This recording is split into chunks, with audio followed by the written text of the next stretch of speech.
Welcome to this episode of Your Property Business, the video podcasts that help you get the most out of your own property business.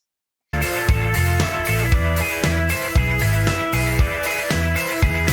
think what I'm hearing now is you've done a load of due diligence that gives you comfort that you will rent it out for the price you want. And I think sometimes that's one of the fears of would-be investors or landlords is, what if it doesn't rent? What if it's a void? What if a tenant trashes it? All those things can happen. But I think what you're doing and convincing yourself of is, I'm going to do my research, speak to people, and minimise and control some of those risks by what I buy, say location and garden space and quality and I think that's, you can't predict the future, but you can minimise some of those things, or minimise the risk of the worst happening. But it sounds like you've done that thinking in a sort of a fairly structured way, and I think at that point you just go, because you've done what you need to do.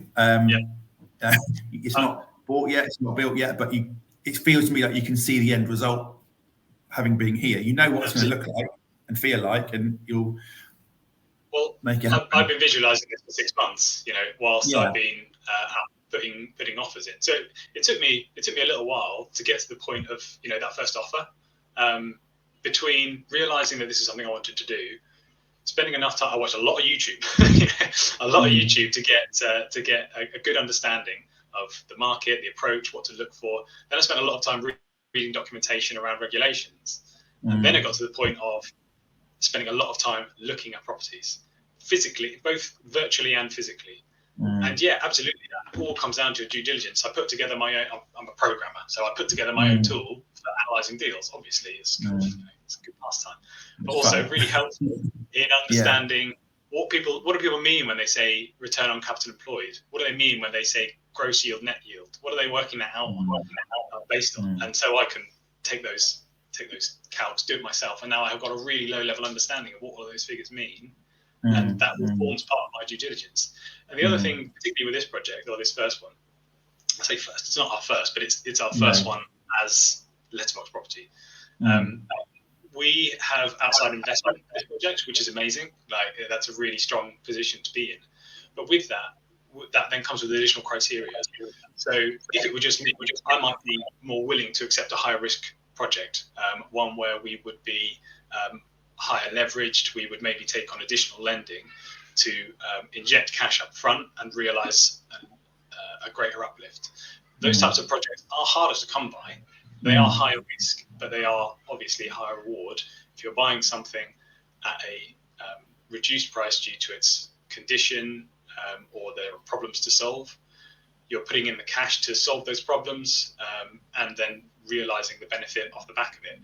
I might be okay with doing that, but I've got people who are investing money in this that I need everybody to be happy with it.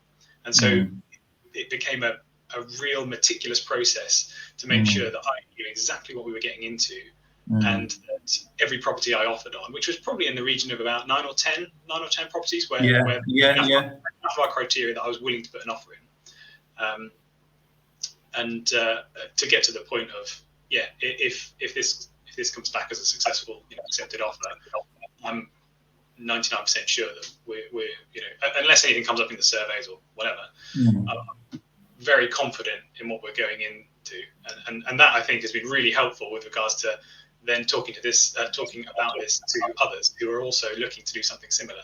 Is that I've done enough research that any questions you might have, and my email's at the bottom, if you want to get in touch, if you want to have a chat about anything, you're unsure, you're interested in property investment, particularly in Norwich is my patch, come and chat to me, because I'll chat to anyone about it. I love talking to you. That's a really generous offer, and I think it sort of goes hand in hand with what we spoke about at the start, which was ask the question, find out from people who know more than you, and which you are one of those go-to people. I don't know. I certainly know more than I did a year ago. You just got to know a bit more than the next guy, and then that to help them along. So I think that's a really generous offer, and I think anyone listening, I would take Taylor up on that.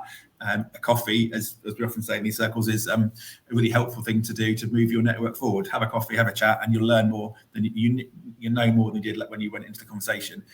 Like we're both doing now. So thank you for that. Is there any sort of parting thoughts, Taylor, you want to leave the audience with whether it's a mindset, a goal, or the practical aspects, or is what sort of your burning kind of takeaway from this, if you sort of consider the audience who's listening? My burning takeaway at the moment is that I need to shut this blind because it's the sun's come out.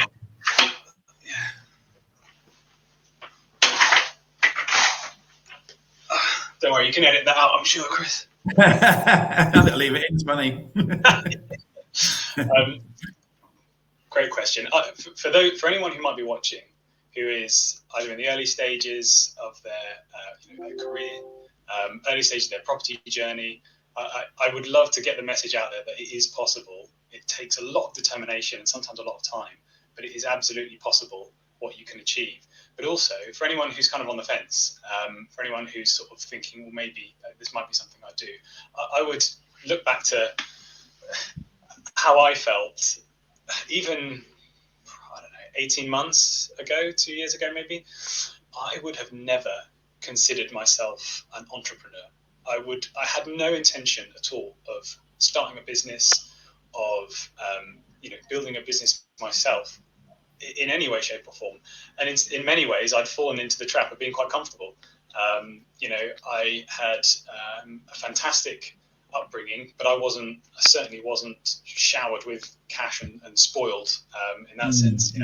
But I went out to work.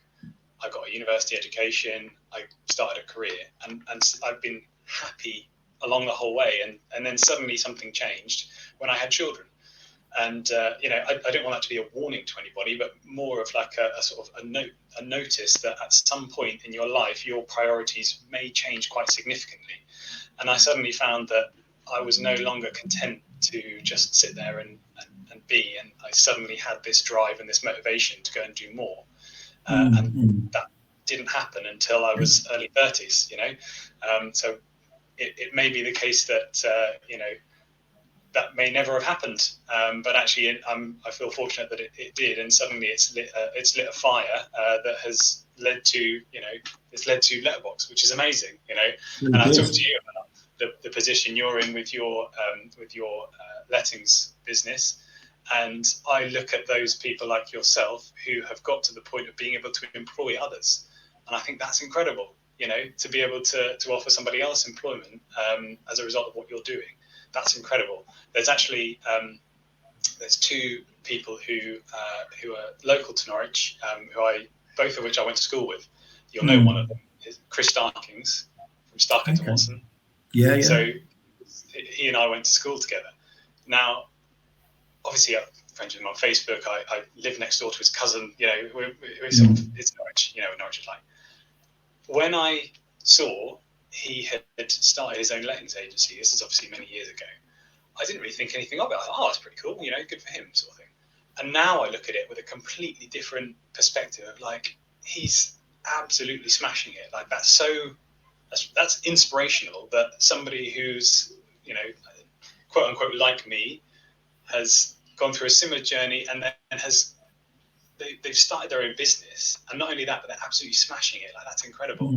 There's another person, her name's Laura Jennings.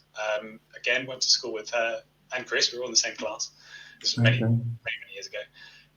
She along with a few other partners, has started a digital marketing agency, and they are now global. That's incredible. Like I look at that, and I hope if you're watching, guys, like the agency. What's it called? It's called Fountain Partnership.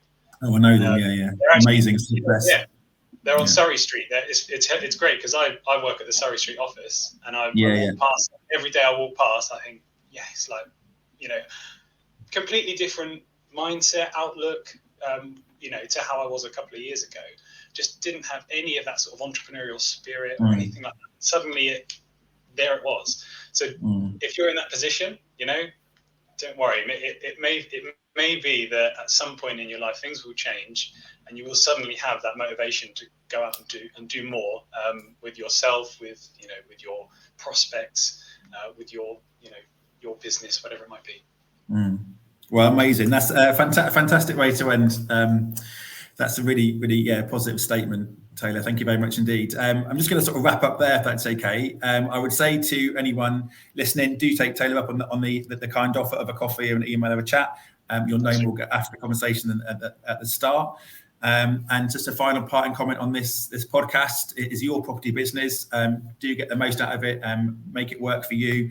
Like and subscribe to this podcast, and I look forward to seeing you all on the next episode. Thank you very much for tuning in. Take care. Cheers, Chris. Thank you.